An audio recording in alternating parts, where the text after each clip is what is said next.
ચાતુર્માસની અંદર યાત્રા કરવા માટે શત્રુંજય ઉપર જવું નહીં, પણ જેવી કાર્તિક પૂનમ આવે એટલે લોકો હોશે હોશે એ શત્રુંજય દેશની યાત્રા કરવા માટે ત્યાં લોકો જતા હોય છે।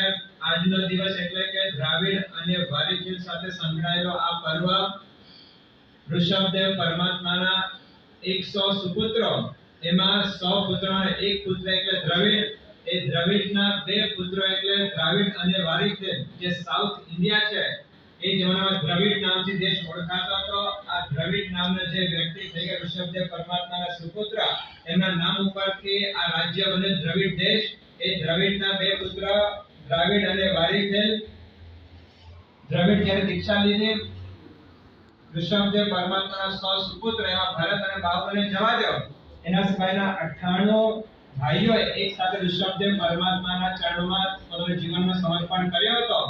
એમાં દ્રવિડનો જે રાજ્ય હતો એ દ્રવિડનો રાજ્ય દ્રાવિડને આપવામાં આવ્યો, જેને મિથિલા દેશ, એ મિથિલા દેશનો અધિપતિ એટલે દ્રાવિડ, અને વારીખીલને 1 લાખ બીજા નાના ગામો અને નગરો એ વારીખીલને આપવામાં આવ્યા। મુખ્ય પાટનગરી તો દ્રવિડ પાસે હતી, પણ વારીખીલની એક પુણ્ય પ્રભાવ, એમની પુણ્ય બુદ્ધિ અને એમની કાર્ય કરવાની શૈલીના કારણે દરેક જગ્યા ઉપર વારીખીલની પ્રશંસા થાય છે, દરેક જગ્યા ઉપર એના વખાણ થાય છે। અને આ પ્રશંસા સાંભળીને દ્રાવિડના અંતરમાં એક ઈર્ષ્યાનો ભાવ જાગે છે। સગા ભાઈઓ છે, પણ સગા ભાઈ હોવા છતાં પણ કોઈ ભાઈ પ્રગતિ કરતો હોય એને સહન કરવું એ જરાય સહેલી વાત નથી। જો હૃદયની ભૂમિકા તૈયાર ન હોય તો સગો ભાઈ પણ એના સગા ભાઈની પણ કીર્તિ અને પ્રશંસા કે એની પ્રગતિ જોઈ શકતો નથી। અને દ્રાવિડને કહ્યું કે હું મોટો છું, પાટનગરી મારી પાસે છે, છતાં વખાણ કોના થાય છે? વારીખીલના થાય છે। કે અંદરમાં એક વેર આવ્યો, અંદરમાં ઈર્ષ્યાનો ભાવ જાગ્યો છે, એટલે જેના તેના આગળ વારીખીલની નિંદા કરે છે, જેના તેના આગળ વારીખીલ માટે અજુગતો શબ્દોનો પ્રયોગ કરે છે। અને આમ કરતા કરતા કરતા આ વાત વારીખીલના કાનમાં પહોંચી કે તમારા મોટા ભાઈ તમારા માટે આવું બધું બોલી રહ્યા છે।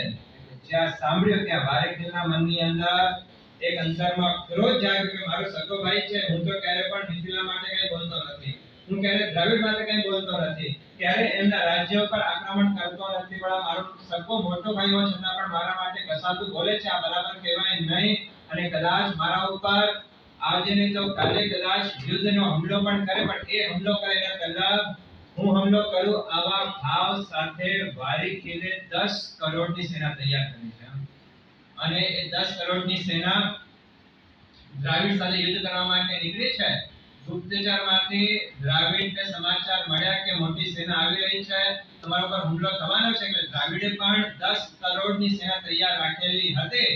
અને બે ભાઈઓની વચ્ચે જો આ ઋષભદેવ પરમાત્મા વખતનો સમય છે, આજે હિંસા થાય છે એમ નથી, એ જમાનાની અંદર પણ હિંસા થતી હતી। અને એક રાજ્ય પ્રાપ્તિ માટે બંને સગા ભાઈઓ યુદ્ધની અંદર ચોતરાઈ જાય, યુદ્ધના નગારાની અંદર એ ઝંપલાવી દે, એવો એક ક્ષણ, એવી પરિસ્થિતિ નિર્માણ થઈ રહી છે। દ્રાવિડને એમના મહામંત્રી સમજાવે છે કે યુદ્ધ કોઈના હિતની અંદર નથી, એક યુદ્ધ કરશો કે કેટલા આત્માઓ હિંસા, કે કેટલા આત્માઓની હત્યા અને કેટલા પંચેન્દ્રિય જીવોનો મૃત્યુ એમાં હોમાઈ જશે, માટે યુદ્ધ કરવા જેવો નથી। પણ જ્યારે એક ઈચ્છા, જ્યારે રાજ્ય પ્રાપ્ત કરવાની લાલસા જ્યારે પરાકાષ્ઠા ઉપર પહોંચે છે, ત્યારે પછી કોઈ વ્યક્તિ કોઈની વાત માનવા માટે તૈયાર થતો નથી। અને બંને ભાઈઓ વચ્ચે ભયંકર યુદ્ધ ચાલ્યો। ભયંકર યુદ્ધની અંદર 5 કરોડની સેના અહીંયા એનો ખાત્મો બોલાઈ ગયો છે, અને 5 કરોડની સેનાનો અહીંયા ખાત્મો 10 કરોડ જેટલા સૈનિકો એ યુદ્ધની અંદર ડૂબી ગયા છે। વર્ષા ઋતુનો સમય આવ્યો, વર્ષા ઋતુની અંદર યુદ્ધ ન થાય એટલે યુદ્ધ વિરામ કરવામાં આવ્યો। આ બાજુ દ્રાવિડના જે મહામંત્રી છે એમને ગમે તેમ કરીને યુદ્ધને બંધ કરાવવું છે, આ યુદ્ધ કોઈના હિતની અંદર નથી।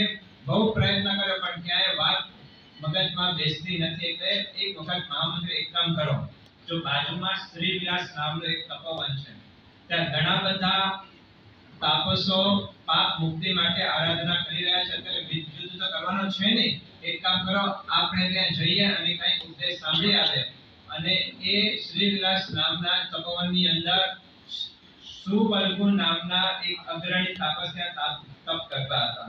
એમની પાસે ગયા સમાચાર મળેલા હતા, મહામંત્રીએ વાત કરેલી હતી કે જેવા દ્રાવિડ એમની પાસે જાય છે, નમસ્કાર કર્યા, વંદન કર્યા, અને એ વખતે સુબલ્ગુ નામના તાપસને પ્રેમ ભરી મીઠી ભરી વાણીમાં ઉપદેશ આપે છે કે ભાઈ આ ધર્મ વૃક્ષનો બીજ કોઈ હોય તો દયા છે. શું છે? ધર્મ વૃક્ષનો બીજ જો કોઈ હોય તો દયા છે, ને ક્રોધ એ બીજને ખતમ કરી નાખતો હોય છે. તમે જે અત્યારે યુદ્ધનો પ્રારંભ કર્યો છે, આપની સામે હજારો લાખો કરોડો વ્યક્તિ યુદ્ધની અંદર ઘુમાઈ ગયા છે. એક રાજ્ય માટે આપ કોણ છો? ઋષભદેવ પરમાત્માના વંશજો છો. ઋષભદેવ પરમાત્માના સુપુત્ર દ્રવિડ, એમના સુપુત્ર થઈને આવો ઉત્તમ કુલ આપને મળ્યો છે ને એક રાજ્ય માટે આટલા બધા લોકોની હિંસા આ યોગ્ય ન કહેવાય. રાજેશ્વરી તે નરકેશ્વરી, રાજ કરે, રાજા બને અને એની પાસે ધર્મ ન હોય તો ક્યાં જાય? નરકની અંદર. ને નરકનો કારણ એવા હિંસાની અંદર આપ આગળ વધી રહ્યા છો. પ્રેમ ભરી મીઠી વાણીમાં જ્યારે આ વાત સમજાવે ત્યારે આખી તો કોના વંશજો છે? ઋષભદેવ પરમાત્માના વંશજો છે. અને પહેલા જે ચોથા આરાના વ્યક્તિઓમાં પહેલા અને છેલ્લા જે પહેલા તીર્થંકરના વખતના જે ત્યાં વ્યક્તિઓ કેવા હોય? રુજુ હોય, સરળ હોય. ત્યાં તાપસોની વાણી હૃદયમાં પ્રવેશ કરી ગઈ અને સાચી વાત છે, મેં બહુ ખોટું કામ કર્યું છે. એક રાજ્ય માટે આટલા મારા નાના ભાઈનો રાજ્ય લૂંટવા માટે તૈયાર થઈ ગયો, આ યોગ્ય ન કહેવાય. એટલે અંતરનો પશ્ચાતાપનો ભાવ જાગ્યો છે અને વારીખીલ પાસે ભિક્ષામી વિતરણ કરવા માટે જાય છે. સમાપના લઈને તાપસી દીક્ષા લેવાના વિચાર દ્રાવિડને આવ્યા છે. વારીખીલ જે રાવટીની અંદર એમનો પ્રદેશ હતો ત્યાં જાય છે. ત્યાં સૈનિકો ઊભા છે ને દ્રાવિડને આવતા જોયા, કોઈ શસ્ત્ર નથી, કોઈ સૈનિક નથી. એટલે આવતા એ દ્રાવિડને જોઈને બધા સૈનિકો નતમસ્તક થઈ જાય છે. સમાચાર વારીખીલને મળે કે આપણા મોટા ભાઈ આપને મળવા માટે આવે છે. એટલે વારીખીલ પણ પોતાના રાવટીમાંથી બહાર નીકળે છે અને પોતાના ભાઈને જોઈને ભ્રાતૃ પ્રેમ નું ઝરણું છલકાઈ ગયો. તરત એના પગમાં પડે છે. પગમાં પડીને પોતાના જે વાળ છે એ વાળથી એ મોટા ભાઈનો પગનું પ્રક્ષાલન કરે છે અને આ જોઈને મોટા ઉપર એને ઊંચા કરે છે. ભાઈ આપ નાના છો છતાં પણ હું મોટો થઈને પણ મારી મોટાઈ ભૂલી ગયો. તમારા ઉપર મેં આક્રમણ કરી યુદ્ધ કર્યો, આ બરાબર કર્યો નથી. અત્યારે હું વાણી સાંભળીને આવ્યો છું અને આ રાજ્ય તમને આપું છું. મને આ રાજ્ય જોઈતો નથી. જ્યાં દ્રાવિડે ઓફર મૂકી ત્યાં વારીખીલ કહે છે કે આપ શું રાજ્ય આપવા માટે આવ્યા છો? હું તમને આપને રાજ્ય આપવા માટે તૈયાર છું. આ રાજ્યનો સ્વીકાર કરો. બંને ભાઈઓ જેના માટે યુદ્ધ કર્યું, હવે બંને ભાઈઓ એ રાજ્ય લેવા માટે તૈયાર નથી. બંને સુવલ્ગુ તાપસ પાસે જાય છે, દીક્ષા ગ્રહણ કરે છે, તાપસી દીક્ષા પસાર કરે છે. એમ કરતા એ વખતમાં વર્ષોનો આયુષ્ય કેટલો મોટો હતો? લાખો કરોડો વર્ષોનો આયુષ્ય. એક પૂર્વ એટલે શું કહેવાય? એક પૂર્વનો અર્થ શું થાય? 84 લાખ ગુણ્યા 84 લાખ જે આંકડો આવે એને એક પૂર્વ કહેવાય. અહીંયા તો આયુષ્ય કેટલા? 84 લાખ પૂર્વ ને 80 લાખ પૂર્વ. ક્યાં ગણતરી આપણી પહોંચવાની છે? લાખો અબજોના અબજો વર્ષો પસાર થાય છે. એ સમયે તે વિદ્યાધર મુનિઓ ત્યાંથી પસાર થઈ રહ્યા છે. વિદ્યાધર મુનિને જોયા, નીચે આવ્યા એટલે પૂછે છે કે આપ ક્યાં જાઓ છો? બસ શત્રુંજય તીર્થની યાત્રા કરવા માટે જઈ રહ્યા છે. તો શું અમે પણ આવી શકીએ? ચાલો તમે પણ. અને વિદ્યાધર મુનિવારોની સાથે વિચારજો કે દ્રાવિડ અને વારીખીલે તાપસી દીક્ષા તો લીધી, પણ એની સાથે સાથે એમના જે 5 કરોડ દ્રાવિડ પાસે સેના હતી અને 5 કરોડ વારીખીલ પાસે સેના હતી. એને વિચાર છે કે અમારા માલિક જે માર્ગ ઉપર જાય છે અમારે પણ એ જ માર્ગ ઉપર જવું જોઈએ. અને 10 કરોડ એ સૈનિકોએ શું લીધું હતું? ત્યાં તાપસી દીક્ષા લીધા. વિચારો, ઘરની અંદર તમારા ઘરમાંથી કોઈ દીક્ષા લે એવો કોઈ નિયમ છે કે આખો ઘર દીક્ષા લઈ લે? પણ એ સૈનિકોની એક વફાદારી, એક સૈનિકોનો માલિક પ્રત્યેનો એક સમર્પણ ભાવ કે અમે જેનો મીઠું ખાધો છે, અમે જેનો અનાજ ખાધો છે, એ માલિક જે દિશામાં જતા હોય તો અમારી પણ દિશા માલિકની હોવી જોઈએ. કે 10 કરોડ સૈનિકોએ દ્રાવિડ અને વારીખેલની સાથે શિક્ષા લીધેલી છે. ત્યાંથી મુનિવાર વિદ્યાધર પસાર થાય છે. ક્યાં જાઓ છો? શત્રુંજય તીર્થ ઉપર જઈએ છે. અમને પણ ચાલવું છે, ચાલો અમારી સાથે. અને એ 10 કરોડનો આખો પરિવાર એ શત્રુંજય તરફ આગળ વધી રહ્યો છે. હવે આટલી મોટી સંખ્યા, એમને વિશ્રામ માટે પણ કેટલો મોટો સ્થાન જોઈએ, એટલે મોટો સરોવર આવ્યો. એ સરોવરના કિનારા ઉપર આ બધા જ તાપસોએ ત્યાં પોતાનું સ્થાન ગ્રહણ કર્યું. હવે ઘટના છે એ કેવી બને છે કે જ્યાં આ બધા તાપસો ત્યાં એ સરોવરના કિનારા ઉપર આવે છે, ત્યાં સરોવરની અંદર ઘણા બધા હંસો રહેલા હતા. આવા સ્થળ બધા હંસો તો ઉડી ગયા, પણ એક હંસ એ ઉડી શકતો નથી, ત્યાં ઊભો રહે છે, ત્યાં રહી જાય છે. એટલે કે બીમારી હશે, કોઈ પણ કારણના કારણે ઉડી શકતો નથી. ત્યાં આ મહાત્મા એમને ખબર પડી કે હવે આ હંસનો છેલ્લી ઘડીઓ ગણાઈ રહી છે, કે પોતાના પાત્રમાંથી પાણી લીધું અને પાણી હંસના મુખમાં આપે છે. નવકાર મંત્રનો સ્મરણ કરાવે છે. આ દ્રશ્ય કોણ જોવે છે? આ તાપસો જોવે છે કે જો આ મુનિ ભગવાન તો કેટલા દયાળુ છે. આ મુનિ ભગવાનની એક એક ક્રિયા કેટલી મહાન છે. એમની એક એક ક્રિયા આત્માને પવિત્ર કરનારી છે. એમની એક એક ક્રિયા આપણે પાપમાંથી મુક્ત કરાવનારી છે. આપણે તાપ દીક્ષા તો લીધી છે, પણ હકીકતમાં આમનું જીવન ઉત્તમ છે. અમે તો કંદમૂળ વખતે વાપરીએ છીએ, આ પાંદડા વગેરે કે ફળ વગેરે વાપરીએ છીએ. આ યોગ્ય જીવન ન કહેવાય. સાચું જીવન તો આ જ કહેવાય. અને એ મુનિવરો દીક્ષા ગ્રહણ કરે છે અને શત્રુંજય તરફ જવા માટે નીકળે છે. અને મુનિ ભગવાન તો જે વિદ્યાધર છે, એ કે જ્યાં તીર્થ એટલો મહાન તીર્થ છે કે ગમે તેવા પાપો તમે તમારા જીવનની અંદર કર્યા હોય, પણ સાચા પશ્ચાતાપ પૂર્વક અહીંયા તીર્થ ઉપર આવીને આરાધના કરો તો બધા જ કર્મોનો ક્ષય થઈ શકે એમ છે. આ શત્રુંજયનો મહાત્મા સાંભળ્યો અને બધા 10 કરોડ મુનિવરો એ શત્રુંજય તીર્થ તરફ ચાલ્યા છે. ત્યાં વિચાર કર્યો કે એની નજર સમક્ષ એ દ્રશ્યો યાદ આવ્યા દ્રાવિડ અને વારીખેલની આગળ, કે અમારા એક યુદ્ધના કારણે એક રાજ્ય માટે કરોડો વ્યક્તિઓ નિર્દયતા સાથે ગુમાઈ ગયા છે. આ કેવા પાપો અમે અમારા જીવનની અંદર બાંધ્યા છે. અને ગુરુ ભગવત અમને કહે છે કે આવા પાપોની પણ મુક્તિ આ તીર્થ ઉપર થઈ શકે. એટલે એક મહિનાનો ત્યાં અણસણ સ્વીકારે છે દ્રાવિડ અને વારીખેલ. દ્રાવિડ અને વારીખેલ જો અણસણ સ્વીકારતા હોય તો એમના પગલે પગલે ચાલનારા એમના જે સૈનિકો, એટલે એમના જે બધા જ મુનિ ભગવંતો હતા, એમને પણ આ શત્રુંજય તીર્થ ઉપર 1 માસનો અણસણ સ્વીકારે છે. અને ત્યાં સાધના કરતા કરતા આ 10 કરોડ વ્યક્તિઓની જગ્યા કેટલી જોઈએ રહેવા માટે, કૌશલ કરવા માટે, આ બધું ચલાવવા માટે જગ્યા કેટલી જોઈએ? અત્યારે 10 કરોડ કોઈ વ્યક્તિઓ શત્રુંજય ઉપર જાય તો તે જગ્યા મળી શકે? પણ એ જમાનાની અંદર શત્રુંજય તીર્થ આટલો ન હતો. એ જમાનાની શત્રુંજય તીર્થ ખૂબ મોટો હતો.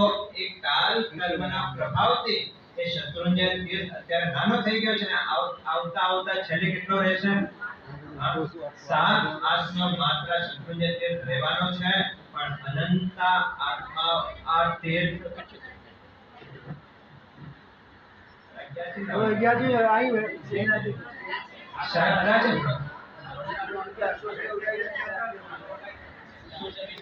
કે અમે અમારા લોભવશ, અમે અમારા કોઈ કશાયના કારણે નિર્દોષ આત્માઓ અમારી ખાતર હુમાઈ ગયા.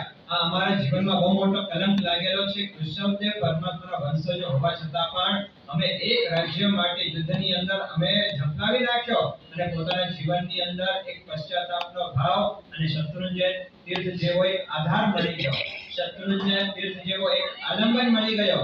અને એ આલંબન મળવાના કારણે પોતાના જીવનની તમે વિચારજો, જો એમને કોઈ જ્ઞાન આપવામાં નહોતું કે ધ્યાન કેવી રીતે કરવાનું છે, ધ્યાનમાં શું કઈ એમને નોલેજ આપવામાં આવ્યો નથી. પણ આ શત્રુંજય તીર્થની ધરતીનો પ્રભાવ કે ધ્યાન અવસ્થાની અંદર રહ્યા અને ધ્યાન કરતા કરતા આજે કાર્તક સુદ પૂનમના દિવસે જો આ એક પ્રેમ પ્રીતિનો કારણ છે કે અમારા માલિક જે માર્ગ ઉપર જતા હોય અમારે એમની પાછળ જવું જોઈએ.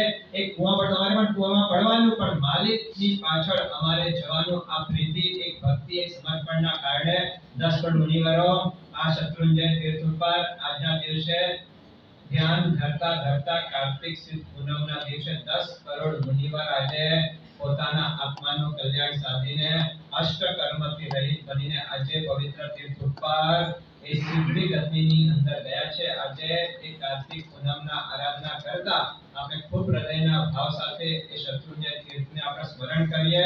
સવારના પ્રહ ઉઠીને માત્ર શત્રુંજયને આપ યાદ પણ કરો ને હૃદયના ભાવ સાથે એમ કહેવાય છે કે 3 ભાવ 5 ભાવ 7 ભાવની અંદર આપની મુક્તિ થઈ જતી હોય છે। આવો પરમ પવિત્ર તીર્થ શત્રુંજય તીર્થ ઉપર એક સંકલ્પ કરવાનો કે વર્ષની અંદર તમારે ઓછામાં ઓછા એક વખત તો અમારે શત્રુંજય તીર્થની યાત્રા કરવા માટે અચૂક જવાનો। શત્રુંજય અને ગિરનાર આ બંને સૌરાષ્ટ્રની ભૂમિ ઉપર આવેલા મહાન તીર્થો છે। આ બંને તીર્થોની એક વખત આપણે વર્ષ દરમિયાન યાત્રા કરવાની છે। આ હૃદયના ભાવ આ સંકલ્પ સાથે જ્યારે પણ આપ યાત્રા કરો આપણે કે એક એક ડગલો ભરે શત્રુંજય સમો છે। એક ડગલો માત્ર શત્રુંજય ભરો શું થાય ઋષભ કહે ભવ પ્રોડના કર્મ થકાવે દેહ કરોડો ભવોના કે કરોડો વર્ષોના પણ જે કર્મો છે એ માત્ર શત્રુંજયને યાદ કરો અને યાદ કરવાથી આટલા કર્મો જો ખપી જતા હોય તો સાક્ષાત એ તીર્થની યાત્રામાં કેટલો મોટો લાભ રહેલો છે। બસ આપ સૌના જીવનમાં શત્રુંજય અને ગિરનાર તીર્થ ઉપર વર્ષમાં એક વખત યાત્રા કરવાનો સંકલ્પ કરવાનો થાય તો એ દિવસે ઉપવાસ ન થાય તો કમસે કમ 24 નૌકાથી ઓછામાં ઓછા ત્યાં કરવા જોઈએ। તીર્થ ઉપર જઈને રાત્રિ ભોજન કે કંદમૂળ ભક્ષણ આપણે કરીએ અહીંયા તો લેવાના બદલે દેવાના થઈ જાય। આ વાત સમજાણી ત્યાં આપણે શા માટે જઈએ કર્મો થવા માટે પરમાત્માની ભક્તિ માટે। ત્યાં જઈને પણ જો રાત્રિ ભોજન વગેરે આપણે કરીએ આપણે કહીએ કે તીર્થ અન્ય ક્ષેત્રે કૃતમ પાપમ તીર્થ ક્ષેત્રે વિનશ્યતિ અન્ય ક્ષેત્રમાં કરેલા પાપો એ તીર્થ ભૂમિમાં ખતમ થાય પણ તીર્થ ક્ષેત્રે કૃતમ પાપમ વજ્ર લેપો ભવિષ્યત્ય વજ્ર જેવા ભયંકર કર્મોનો બંધ થઈ જતો હોય છે। તો ખાસ પાલિતાણામાં જાઓ કે ફેવરેટ અનેક વસ્તુઓ ત્યાં પ્રસિદ્ધ છે એ બધું અહીંયા મળે છે। શા માટે ત્યાં જઈને આપણે આપણા કર્મોને આપણા આત્માને ભારે કરવી બનાવીએ। ખાસ આપ દર વર્ષ લગભગ જતા હશો પણ થોડીક જાગૃતિ થોડી એલર્ટનેસ રાખો કે ત્યાં જઈને કંદમૂળ ભક્ષણ કે રાત્રિ ભોજન વગેરે જે ચાલતા હોય એના ઉપર આપણે રોક લગાવીએ। આપણે આપણા આત્માનું ત્યાં કલ્યાણ કરવા માટે જઈએ પણ ત્યાં જઈને પણ આપણે એ જ કરવાનું થતા અહીંયા બેઠા રહેવું સારું છે। ત્યાં જવા કરતા તો ખાસ આપણા જીવનમાં આદિશ્વર પરમાત્મા લગભગ એ તીર્થ ભૂમિની સ્પર્શના જે આત્માઓ કરતા હોય તો મહાન કવિ પૂર્વ 99 વાર કેટલી વાર આદિશ્વર ભગવાન ગયા છે પૂર્વ 99 વાર જ્યાં પરમાત્માની સ્પર્શના થઈ છે તો પવિત્ર તીર્થ એ તીર્થની આપણે ખૂબ હૃદયના ભાવ સાથે સવારના ઉઠતા ભલે રોજ યાત્રા ન કરી શકીએ પણ ભાવ યાત્રા તો ચોક્કસ આપણે કરી શકીએ। ચૈત્રી પૂનમ આવે કે કાર્તિક પૂનમ આવે એ દિવસે આપણે ભાવ યાત્રાઓ કરીએ એમ નહીં 12 માસ સવારના ઉઠતાની સાથે આપણો દિવસ આવા તીર્થોનો સ્મરણ કરતા જો આપણો દિવસની શરૂઆત થાય આપણો દિવસ આપણો શુભ મંગલમય અને આનંદમય રીતે અનંત આત્માઓ જ્યાં મોક્ષ પદને પામ્યા છે। આપણે કહીએ કે અહીંયા આપણે આરાધના કરીએ અને ત્યાં આરાધના કરીએ ફરક પડે કે ના પડે તમે અહીંયા જે સામે કરો એવું સ્થાને તમે ત્યાં પણ ભાવમાં અને એના ફળમાં ફરક પડે કે ના પડે। અહીંયા બહાર ચાની લારી ઉપર જાઓ કેટલામાં મળે 10 માં 15 માં 20 માં કટિંગ વગેરે જે ચાલતો હોય તે અને એ છે તમે તાજ હોટલ પીવા માટે જાઓ તો ચા તો એ છે ને બાકી તો કઈ એમની કઈ પોતાની ખેતી નથી આ પણ કાં તો રેડ લેવલની ચા છે કે લાલ પત્તીની જે ચા હશે તે પણ એક ભૂમિની પણ એક તાકાત છે ભૂમિનો પણ પ્રભાવ છે જે એના ભાવ વધી જતા હોય છે તેમ અહીંયા તમે આરાધના કરો અને તીર્થ ભૂમિ ઉપર આરાધના કરો બંનેમાં તફાવત જમીન આસમાનનો પડી જતો હોય છે।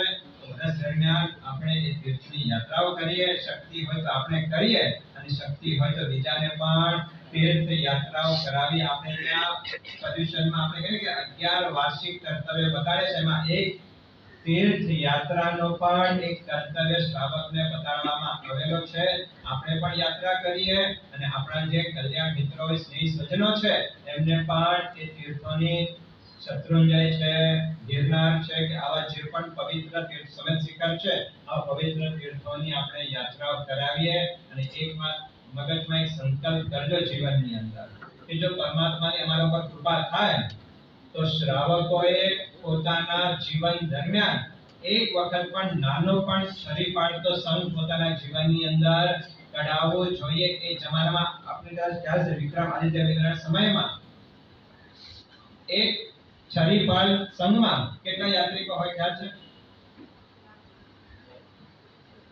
માત્ર આ પેથળસા, વસ્તુપાલ, તેજપાલ કે કુમારપાળ વગેરે જે યાત્રાઓ કાઢતા હતા એની અંદર 7 લાખ, 10 લાખ ને 15 લાખ યાત્રિકો છરી પાડિત નિયમ પાડતા છરી પાડતા સંઘો કઢાવ્યા છે. વિક્રમાદિત્ય કદાચ કા 7 કરોડ ને કા 70 કરોડ બેમાંથી એક ફિગર છે. આટલી મોટી સંખ્યાનો એમને છરી પાડતો સંઘ એમને કઢાવ્યો હતો. તો આપણા જીવનની અંદર પણ સમય આવે યથાશક્તિ જીવનમાં જો પરમાત્માની કૃપા વરસે તો જીવનમાં એકાદ વખત કોઈ પણ તીર્થોની છરી પાડતો સંઘ આપણા જીવનમાં કઢાવવું જોઈએ. આવા 11 વાર્ષિક કર્તવ્ય બતાડ્યા છે અને એક કર્તવ્ય આ તીર્થ યાત્રાનો પણ છે. તો આપણા જીવનમાં એવા કોઈ હૃદયના ભાવ સાથે અનંતા આત્માઓ જે ભૂમિ ઉપર પોતાનો આત્માનો કલ્યાણ સાધ્યું છે, પરમ પવિત્ર તીર્થ એવા શત્રુંજય તીર્થને નમસ્કાર અને ભાવપૂર્વક એમને યાદ કરીને આપણા જીવનમાં આજે આપણે આરાધના કરશો. 108 તમાસ પણ આપણે આપીએ કે શું થશે? આજે સાક્ષાત શત્રુંજયની અંદર આપણે યાત્રા નથી કરી શકતા, પણ અહીંયા બેઠા પણ એક પ્રતીક રૂપે અમે શત્રુંજય તીર્થની યાત્રા કરી રહ્યા છીએ. ભાવ સાથે શક્ય હોય તો આજે ઉભા 108 સમાસ પણ આપીને ભાવપૂર્વક આપણે શત્રુંજય તીર્થની યાત્રા કરીને દ્રાવિડ અને ભારીકે જે 10 કરોડ મુનિવર સાથે આજે મોક્ષમાં ગયા છે, આ ભાવ સંકલ્પ આપણે પણ કરીને અમારા જીવનમાં પણ એવો ધન્ય ક્ષણ આવે અને જેમ આ આત્માએ પોતાના જીવનનો આત્મકલ્યાણ સાધ્યું છે, અમે પણ અમારા જીવનનો આત્મકલ્યાણ સાધીને કર્મમુક્ત બનીને એક મુક્ત આત્મા બનીને અમારા જીવનનો કલ્યાણ સાધી એ મંગળ